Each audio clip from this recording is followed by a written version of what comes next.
بسم اللہ الرحمن الرحیم۔ دنیا بھر سے دیکھ رہے سننے والے تمام ناظرین و سامعین، خواتین و حضرات، آپ کی خدمت میں السلام علیکم ورحمۃ اللہ وبرکاتہ۔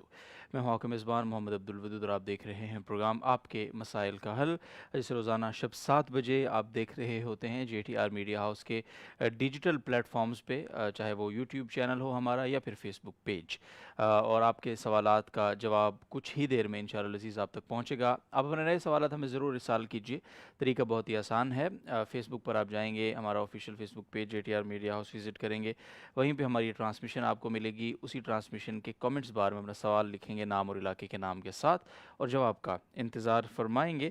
آج کی نشست کے معزز مہمانوں کے تعارف کے ساتھ ہی سوال و جواب کے سلسلے کا آغاز کریں گے۔ شیخ الحدیث رئیس دارالفتہ جامعۃ الرشید کراچی حضرت مفتی محمد صاحب تشریف رکھتے ہیں۔ آج کے دوسرے معزز مہمان جناب مفتی افتخار احمد صاحب تشریف رکھتے ہیں، استاذ الحدیث ماہر مفتی دارالفتہ جامعۃ الرشید کراچی۔ اور آج کے تیسرے معزز مہمان جناب مفتی نوید اللہ صاحب ہیں، استاذ مکرم اور مفتی دارالفتہ جامعۃ الرشید کراچی۔ آج کے سوالات کا جہاں تک تعلق ہے، پہلا سوال عمر صاحب کا ہے لاہور سے، اور حضرت مفتی محمد صاحب کی خدمت میں یہ سوال ہے۔ مصب ربیع الاول شروع ہو چکا ہے، اور اس حوالے سے یہ پوچھ رہے ہیں کہ عید میلاد النبی صلی اللہ علیہ وسلم کی شرعی حیثیت کیا ہے؟ منانا چاہیے، نہیں منانا چاہیے؟ اگر منانا چاہیے تو کیا اس کی حدود و قیود ہیں؟ بسم اللہ الرحمن الرحیم، نحمدہ و نصلی علی رسولہ الکریم۔ رسول اکرم صلی اللہ علیہ وسلم کا تذکرہ کسی بھی جہت سے، کسی بھی عنوان سے، وہ تو باعث سعادت ہے۔ آپ کی ولادت کا ذکر ہو، آپ کے حسن و جمال کا ذکر ہو، آپ کی سیرت طیبہ کا ذکر ہو، جی سب باعث برکت اور باعث خیر ہے، باعث اجر ہے۔ لیکن جس انداز سے عید میلاد النبی کا جشن منانے کا رواج پڑ گیا ہے، اس کا شریعت سے کوئی تعلق نہیں ہے۔ حضرت ابوبکر صدیق رضی اللہ تعالیٰ عنہ آپ کے جان نثار صحابہ میں سب سے پہلے نمبر پر ہیں۔ انہوں نے عید میلاد النبی اس طریقے سے جلسہ جلوس کر کے، ہنگامہ خیزی کر کے بنائی ہے۔ حضرت عمر نے منائی، حضرت عثمان، حضرت علی رضی اللہ تعالیٰ عنہم، صحابہ کرام، تابعین، تابعین، ائمہ مجتہدین، کسی سے اس کا کوئی ثبوت نہیں ہے۔ امام ابو حنیفہ رحمۃ اللہ علیہ نے اس طرح منائی، امام مالک نے منائی، امام شافعی نے منائی، امام احمد بن حنبل رحمہم اللہ تعالیٰ، کسی نے اس انداز سے ربیع الاول کا جشن نہیں منایا۔ یہ کئی صدیوں کے بعد ایک بے دین بادشاہ نے یہ جشن شروع کیا تھا، اپنی بادشاہت کو طول دینے کے لیے۔ جی لوگوں نے اس کو دین کا باقاعدہ ایک حصہ بنا لیا، اور اس طریقے سے وہ سلسلہ چلا آ رہا ہے۔ آپ کی سیرت بیان کرنا، آپ نے جو زندگی گزارنے کے اصول بتائے، جو ہدایات و تعلیمات دیں، ان کا تذکرہ کرنا، یہ باعث برکت ہے، باعث خیر ہے۔ اس کے لیے بھی شریعت نے کوئی تاریخ متعین نہیں کی، یہ تو سارے زندگی کا کام ہے اور پورے سال کرنا چاہیے۔ لیکن بہرحال ربیع الاول ایک ولادت کا مہینہ ہے، اس اعتبار سے اس کے لیے جلسے ہوتے ہیں اس عنوان سے، تو اس میں تو فی نفسی کوئی حرج نہیں ہے۔ لیکن جس انداز سے ہم نے جشن منانا شروع کیا ہے، بتیاں لگائی جاتی ہیں، کمکمے جلائے جاتے ہیں، جھنڈیاں لگائی جاتی ہیں، اور کروڑوں اربوں روپے اس پر صرف ہوتا ہے، اور ایسے ملک میں جس میں کروڑوں لوگ وہ ہیں کہ جو 2 وقت کی روٹی پیٹ بھر کر نہیں کھا سکتے، تو دین نے ہمیں ایک طریقہ بتایا اپنے اموال کو کس میں صرف کرنا ہے، کس میں نہیں کرنا، کیا اہم ہے، کیا غیر اہم ہے، کیا جائز ہے، کیا ناجائز ہے۔ تو ان ساری چیزوں کو اگر دیکھا جائے تو جو مروج طریقہ کار ہے، اس کا نہ شرعاً کوئی ثبوت ہے، نہ عقلاً یہ کوئی آپ صلی اللہ علیہ وسلم کے ساتھ محبت کے اظہار کا بہتر طریقہ جی ہے۔ جو بہتر طریقہ ہے وہ اختیار کیا جائے۔ جی جزاکم اللہ خیر، بہت شکریہ۔ اب یہ بھی بتا دیجیے ساتھ کے ساتھ کہ نبی کریم صلی اللہ علیہ وسلم کی ولادت کا جو تاریخ، جس طرح 12 ربیع الاول کہا جاتا ہے، بعض لوگ 9 ربیع الاول کہتے ہیں، تو اس کی بھی نشاندہی فرما دیں کہ درست کیا ہے اس میں؟ جی، اس بارے میں بہت اچھا سوال ہے، تاکہ جشن عید میلاد النبی کے بارے میں بھی اس پر روشنی پڑ جائے۔ آپ کی تاریخ ولادت کے بارے میں بہت سارے اقوال ہیں۔ 1 ربیع الاول، 2 ربیع الاول، 8 ربیع الاول، 9 ربیع الاول، 10 ربیع الاول، 12 ربیع الاول، 17 ربیع الاول، 22 ربیع الاول، یہ سب اقوال ہیں۔ لیکن اگر حسابات کو دیکھا جائے تو 2 باتیں مسلمات میں سے ہیں۔ ایک یہ کہ آپ کی ولادت ربیع الاول کے مہینے میں ہوئی، اور دوسرا یہ بھی مسلم ہے کہ پیر کے دن ہوئی۔ جی تو اب اگر آپ 63 سال پیچھے چلے جائیں تو پیر کا دن 12 ربیع الاول کو حسابی لحاظ سے قطعاً نہیں بنتا. کوئی بھی حساب آپ لگا لیں، کسی بھی ریاضی دان سے لگوا لیں، صحیح. تو یہ حساب یعنی 12 ربیع الاول کو پیر کا دن نہیں بنتا. زیادہ تر حضرات نے 8 ربیع الاول کو ترجیح دی ہے، بعض نے 9 کا قول کیا ہے، لیکن دلائل کے اعتبار سے 8 والے قول کو زیادہ ترجیح حاصل ہوتی ہے. صحیح. تاریخ وفات کے بارے میں بھی اسی طرح بہت سارے اقوال ہیں، اور اس میں بھی 12 ربیع الاول کسی طرح نہیں بنتی. ولادت میں تو 63 سال پیچھے جانا پڑتا ہے، لیکن وفات میں تو صرف 3 مہینے پیچھے جانا پڑتا ہے، چونکہ آپ کا حجۃ الوداع آخری جو حج تھا اس میں یوم عرفہ، جس میں وقوف عرفہ ہوتا ہے، وہ جمعے کے دن تھا. اب اس کے بعد صرف 3 مہینے باقی رہ جاتے ہیں. محرم کا چاند آپ دیکھیں گے، صفر کا دیکھیں گے، ربیع الاول کا دیکھیں گے. تو اب ان 3 مہینوں کو ذی الحجہ، محرم اور صفر، ان 3 مہینوں کو آپ 30 دن کا دنوں کو شمار کریں تو بھی 12 ربیع الاول کو پیر کا دن کسی طرح نہیں بنتا. اور اگر آپ تینوں کو 29 کا شمار کریں تو بھی نہیں بنتا. 1 کو 29 کا، 2 کو 30 کا شمار کریں، 1 کو 30 کا، 2 کو 29 کا شمار کریں، تو کسی طرح بھی 12 ربیع الاول کو پیر کا دن قطعاً نہیں بنتا. اور یہ بھی مسلم ہے کہ آپ کی وفات ربیع الاول میں ہوئی اور پیر کے دن ہوئی. ولادت کے بارے میں کئی احادیث سے بھی بات ثابت ہے کہ پیر کے دن آپ کی ولادت ہوئی، اور تاریخ دان اس پر بھی متفق. ان کا ارشاد ہے صلو خلف کل بر و فاجر، کہ نیک اور بد ہر کسی کے پیچھے نماز پڑھ لو. لہٰذا یہ اگر فجر کی نماز نہیں پڑھتا تو یہ فاسق ہے اور ایک کبیرہ گناہ کا مرتکب ہے، لیکن اس کے پیچھے اس کی اقتداء میں نماز ہو جائے گی. ٹھیک ہے، جزاکم اللہ. عزیز اللہ صاحب بٹ گرام سے، میں ٹیچنگ کے لیے اپنے علاقے سے تقریباً 10 کلومیٹر دور شہر جاتا ہوں، اور جمعہ کے دن 12 بجے چھٹی ہوتی ہے. کبھی اسکول کی گاڑی آتے آتے ظہر کا وقت داخل ہو چکا ہوتا ہے، تو ظہر کا وقت داخل ہو یا داخل نہ ہو، ان دونوں صورتوں میں مجھے جمعہ کی نماز کے لیے وہیں رہ جانا لازم ہے یا نہیں؟ اگر جمعے کا وقت داخل نہ ہو پھر تو اس پر رہنا کسی بھی حال میں لازم نہیں ہے، اور اس لیے کہ اصالتاً یہ چونکہ دیہاتی ہے اور اس پر جمعہ فرض نہیں ہے، اور یہ اس کا علاقہ نہیں ہے بلکہ یہ دیہات کا رہنے والا ہے. لیکن اگر جمعے کا وقت داخل ہوا تو پھر اگر اس کا ارادہ جمعہ پڑھنے کا ہوا، وہاں پہ نماز پڑھنے کا اگر اس کا ارادہ ہوا تو پھر جمعہ فرض ہے، اور اگر اس کا ارادہ وہاں نہیں ہے تو عالمگیریہ کے حوالے کے مطابق پھر جمعہ فرض نہیں ہوگا. صحیح. نعیم خان صاحب کا سوال ہے، یعنی یہ اگر واپس چلا جاتا ہے تو ظہر پڑے گا، لیکن اگر یہیں رہ گیا تو پھر جمعہ لازم ہوگا. جی ٹھیک ہے. نعیم خان صاحب کا سوال ہے، کیا جمعہ کی نماز دوسری مرتبہ نفل کی نیت سے پڑھی جا سکتی ہے؟ جی، دوسری مرتبہ نفل کی نیت سے پڑھی جا سکتی ہے. جی بہت شکریہ.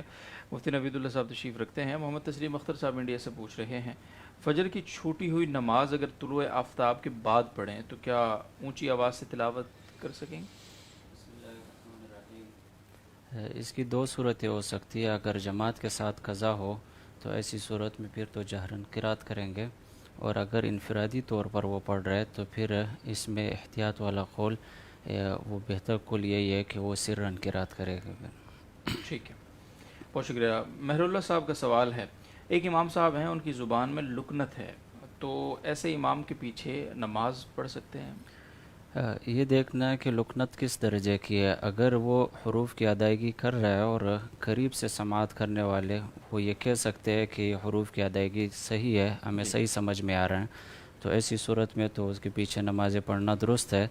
لیکن اگر حروف کی ادائیگی اس طرح ہو کہ امام صاحب جو ہے وہ حروف کو کھا رہا ہوں، اور قریب سے سماعت کرنے والے بھی یہ کہہ سکے کہ ہمیں یہ صحیح طرح سے پورا لفظ سمجھ میں نہیں آ رہا ہے، تو ایسی صورت میں اس قدر لکنت کی وجہ سے پھر اس کے پیچھے نمازیں نہ پڑھے، کسی اور کو امام بنا دیں. جی جزاک اللہ خیر. زوجہ منصور صاحب کا سوال ہے کرک سے، ایک تو یہ بتا دیں کہ اقامت کا جواب دیا جاتا ہے یا نہیں دیا جاتا. دوسرا یہ کہ جمعہ کی جو دوسری اذان ہوتی ہے بڑا ایک سائلنس ہوتا ہے اس وقت، اور اس کے فوراً بعد خطبہ بھی ہو رہا ہوتا ہے، تو اس کا جواب دینا ضروری ہوگا یا دیا جانا چاہیے، نہیں دیا جانا چاہیے؟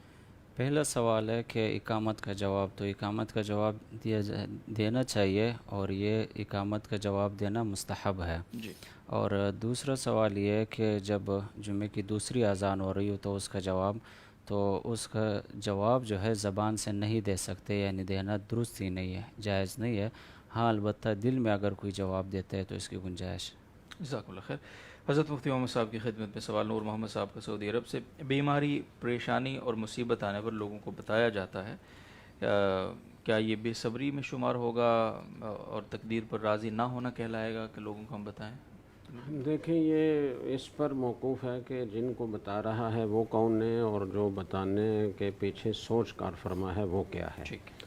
اگر تو گویا تقدیر کا شکوہ شکایت کرنے کی نیت سے اور اس انداز سے بتا رہا ہے کہ اللہ نے مجھے اس مصیبت میں مبتلا کر دیا، پتہ نہیں میں نے کیا قصور کیا، تو یہ تو ناجائز ہے اور بے صبری ہے، اس میں کوئی شک نہیں ہے. لیکن اگر اپنے کسی ہمدرد کو بتا رہا ہے تاکہ وہ دعا کر دے، تاکہ وہ ہمدردی کا اظہار کرے تو تھوڑی تسلی ہو جائے، تو یہ بے صبری میں نہیں آتا. جی جزاکم اللہ خیر. اگلا سوال ہے اور وہ ہم سے پوچھ رہے ہیں جاوید انصاری صاحب انڈیا سے، اور ان کا پوچھنا یہ ہے کہ اگر غیر مسلم کو اس کا حق نہ دیا تو اس کا بھی قیامت کے دن جواب دینا پڑے؟ جی بالکل جواب دینا پڑے گا. اگر غیر مسلم آپ کی اسلامی ریاست میں رہتا ہے تو اس کی دو صورتیں ہو سکتی ہیں. ایک تو وہ اہل ذمہ میں سے ہوگا، یعنی جو مستقل یہاں کے رہائشی ہیں، اور دوسرا وہ ہوگا کہ جو کسی معاہدے کے تحت آیا ہے، ویزا لے کر آیا ہے.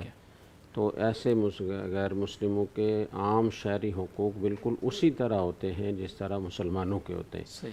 ان کی جان مال کی حفاظت، ان کے تمام شہری حقوق کا تحفظ یہ اسلامی ریاست کی ذمہ داری ہے اور مسلمانوں کی اجتماعی ذمہ داری ہے. آپ صلی اللہ علیہ وسلم نے فرمایا من قتل معاہدا فلم یرح رائحۃ الجنہ وانہ لیوجد من 40 عاما، کہ جو آدمی کسی معاہد کو قتل کر دیتا ہے ناحق تو وہ جنت کی خوشبو بھی نہیں سونگھ سکے گا، حالانکہ اس کی خوشبو 40 سال کی مسافت سے آتی ہے. تو آپ صلی اللہ علیہ وسلم نے فرمایا کہ جو کسی غیر مسلم معاہد یا ذمی کے ساتھ زیادتی کرے گا تو میں قیامت کے دن اس کی طرف سے مقدمہ لڑوں گا. تو جتنے حقوق عام مسلمان کے ہیں وہی حقوق غیر مسلم کے ہیں، جبکہ وہ کسی معاہدے کے تحت یا مستقل بنیادوں پر اس ریاست کا باشندہ ہو. جی بہت شکریہ آپ کا. بنت اجمل صاحب بہاول نگر سے پوچھتی ہیں اگر والد اپنی اولاد میں پلاٹ تقسیم کرتا ہے اور ایک بیٹے کو چھوڑ کر سب کے نام پلاٹ کرتا ہے، کیا وہ بیٹا عدالت میں اپیل دائر کر سکتا ہے کہ اس کو اس کا حق دیا جائے؟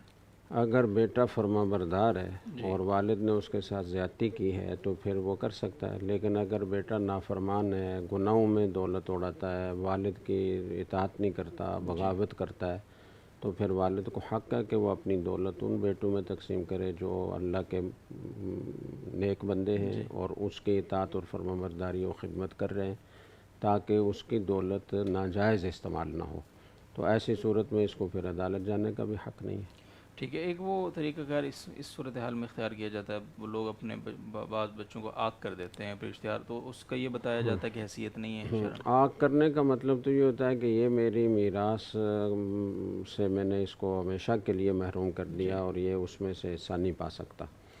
تو اس کی تو شرعاً کوئی حیثیت نہیں ہے، اس لیے کہ کسی کے محروم کرنے سے وہ محروم نہیں ہوتا، چونکہ یہ جو میراث میں اپنا حصہ ہوتا ہے غیر اختیاری طور پر کسی کے مرنے سے منتقل ہوتا ہے ورثاء کی طرف بقدر حصص. تو اس کے آگ کرنے سے اس قانونی حیثیت پر کوئی اثر نہیں پڑتا، جو حصہ اس کا میراث میں ہے وہ ہے. لیکن اگر کوئی بیٹا نافرمان ہے، باغی ہے اور والد اپنی زندگی میں اپنی جائیداد تقسیم کر رہا ہے تو اس کو یہ اختیار ہے. ویسے تو ہونا چاہیے کہ وہ اس کو قریب کرے، سمجھائے، جتنی کوشش ہو سکتی ہے، اور والدین عام طور پر کرتے بھی ہیں. وہ کسی طرح بھی اگر باز نہیں آتا اور گناہوں کی زندگی میں مبتلا ہے، حرام پیسہ برباد کرتا ہے، تو اب والد اگر اس کو دے گا تو یہ اس کی معصیت میں، اس کے گناہوں میں اس کے ساتھ ایک طرح سے تعاون ہوگا. اس لیے والد دوسروں میں تقسیم کر دیتا ہے کہ میری دولت گناہ کے کاموں میں صرف نہ ہو. تو یہ اس آگ کرنے والی صورت سے الگ ایک صورت ہے. جی ٹھیک ہے، جزاکم اللہ خیر. مفتی افتخار احمد صاحب عبد البصیر صاحب شارجہ سے پوچھتے ہیں کیا عمرہ کے لیے حالت احرام میں ماسک پہننے سے مرد پر دم واجب ہو جاتا ہے، جبکہ ماسک پہننے کا دورانیہ 4 سے 5 گھنٹے ہو سکتا ہے؟ ممکن ہے اگر ماسک پہننے کا دورانیہ 1 دن سے کم ہے اور 1 گھنٹہ یا اس سے زیادہ ہے، جیسے کہ سوال میں 4-5 گھنٹے لکھے ہیں، تو اس صورت میں اس پر دم تو نہیں ہوگا. البتہ جزا کے طور پر اس پر لازم ہے کہ وہ صدقہ فطر کی بقدر، جو کہ ہمارے حضرت رحمہ اللہ کی تحقیق کے مطابق 2.25 کلو اور دیگر حضرات کے تحقیق کے مطابق 2.25 کلو گندم یا اس کی قیمت، یہ اس پر صدقہ کرنا لازم ہے، یا ایک روزہ رکھنا لازم ہے۔ صحیح، بہت شکریہ۔ نواب شاہ سے پرویز علی صاحب پوچھتے ہیں، کیا یہ حدیث مبارکہ درست ہے کہ حضور اکرم صلی اللہ علیہ وسلم نے فرمایا جھک جانا، معاف کرنا اور صبر کرنا سیکھ لو، اگر تمہاری عزت میں کمی آئے تو قیامت کے دن مجھ سے لے لینا؟ یہ حدیث نہیں مل سکی۔ نہیں مل سکی، ٹھیک ہے۔ بنت اجمل صاحبہ بہاول نگر سے سوال کر رہی ہیں، ہم لڑکیاں ہاسٹل میں رہتی ہیں، جونیئرز ہمیں فیئرویل پارٹی باہر کسی ہوٹل میں دیتی ہیں، اس میں صرف لڑکیاں شامل ہوتی ہیں، کیا ایسی پارٹی جس میں صرف لڑکیاں ہوں جونیئرز کی طرف سے، جس طرح سکولز کا ایک جیسر ہوتا ہے اس میں ہو، تو شرکت کی جا سکتی ہے اس میں؟ جی، یعنی الوداعی پارٹی ہے اور اس میں صرف خواتین ہی کی شرکت ہے اور پردے کا اہتمام ہے، جی، تو گنجائش ہے۔ ٹھیک ہے۔ اچھا، آخری سوال ہے جی کہ انسان کی طرح جانوروں کے ساتھ بھی فرشتے ہوتے ہیں؟ جی بالکل، اللہ تعالیٰ کی طرف سے ہوتے ہیں، جی ہوتے ہیں۔ ٹھیک ہے۔ مفتی نوید اللہ صاحب کی خدمت میں سوال ہے اور وہ ہم سے پوچھا جاوید احمد صاحب نے سندھ سے، شادیوں میں پیسوں کے لفافے دیے جاتے ہیں مفتی صاحب، اگر نہیں دیتے تو لوگ ناراض ہو جاتے ہیں، تو ایسا کرنا جائز ہے؟ دیکھیے، شادی کے موقع پر اس گھر کو والوں کو ہدیہ دینا، تحفہ دینا اور اسی طرح کسی بھی طریقے سے تعاون اور مدد کرنا یہ درست ہے، بشرطے کہ اس میں نام و نمود، ریا اور اسی طرح دوبارہ سے ہدیہ لینے کی غرض اور نیت شامل نہ ہو۔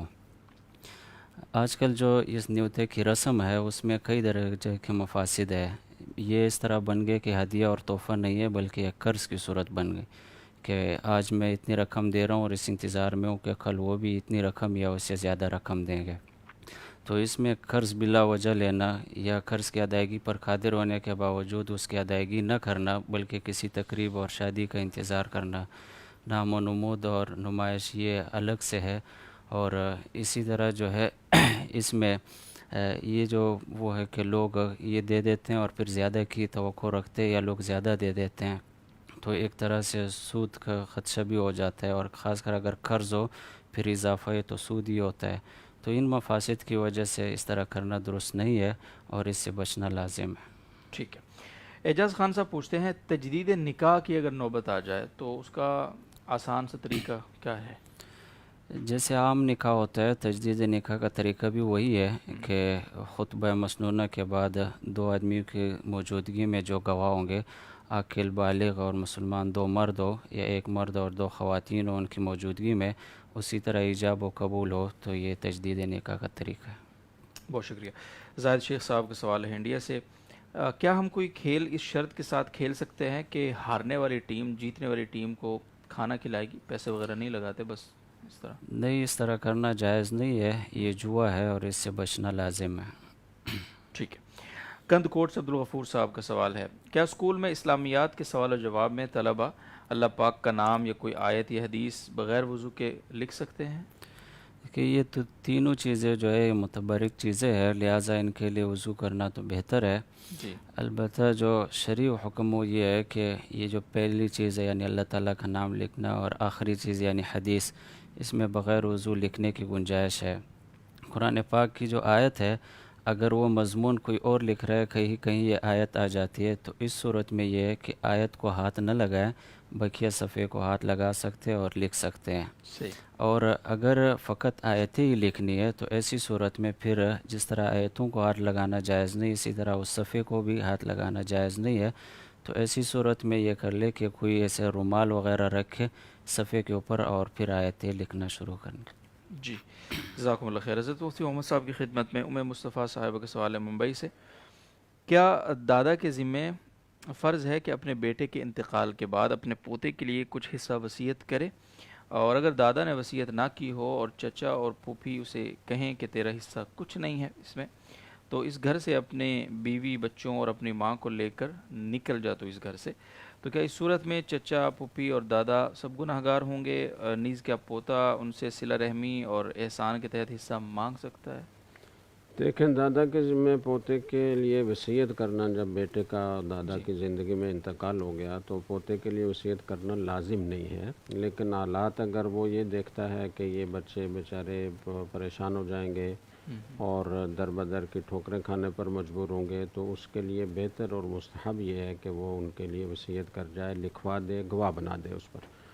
اور اگر دادا نے وصیت نہیں کی تو پھر بھی چچاؤں پر لازم ہے کہ وہ اپنے بھتیجوں اور اپنے بھائی کی بیگم کو اس طریقے سے رسوا نہ کریں۔ جو پوتے کا تو ایسا نہیں بنتا، لیکن جب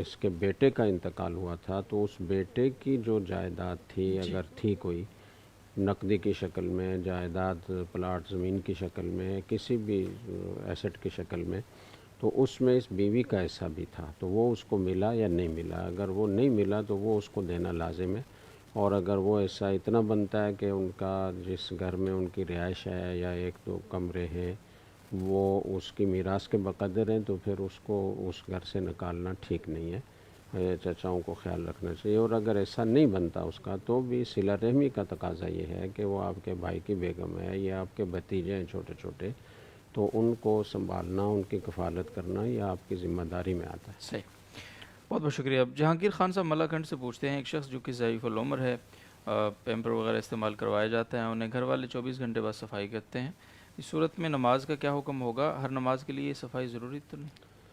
دیکھیں ہر نماز کے لیے صفائی ضروری ہے، اگر کوئی معذور ہے خود اس پر قادر نہیں ہے تو پھر یہ دیکھا جائے گا کہ کوئی اس کا بیٹا اور کوئی خادم، اگر بیٹا نہیں کر سکتا تو خادم رکھا جا سکتا ہے، کوئی بھی شخص ہے جو اس کی صفائی کروا سکتا ہے، اس کو وضو کرا سکتا ہے، تو ہر نماز کے وقت میں صفائی کرنا، وضو کرانا لازم ہوگا۔ اور اگر وہ اس پر خود قادر نہیں ہے اور دوسرا کوئی بھی اس کو کرانے کے لیے میسر نہیں ہے، تو ایسی صورت میں پھر ہر نماز کا وقت داخل ہونے کے بعد پھر وہ وضو کرنے پر قادر ہے تو وضو کرے گا، اور اگر وضو کرنے پر بھی قادر نہیں ہے تو تیمم کر کے نماز پڑھے گا۔ جی ٹھیک ہے، جزاکم اللہ خیر، بہت بہت شکریہ اپنے تینوں معزز مکرم مہمانوں کا۔ تمام ناظرین و سامعین آپ کا بہت شکریہ، آپ سے ملاقات ہوگی انشاءاللہ العزیز اگلے پروگرام میں، تب تک کے لیے اجازت دیجیے، اللہ حافظ۔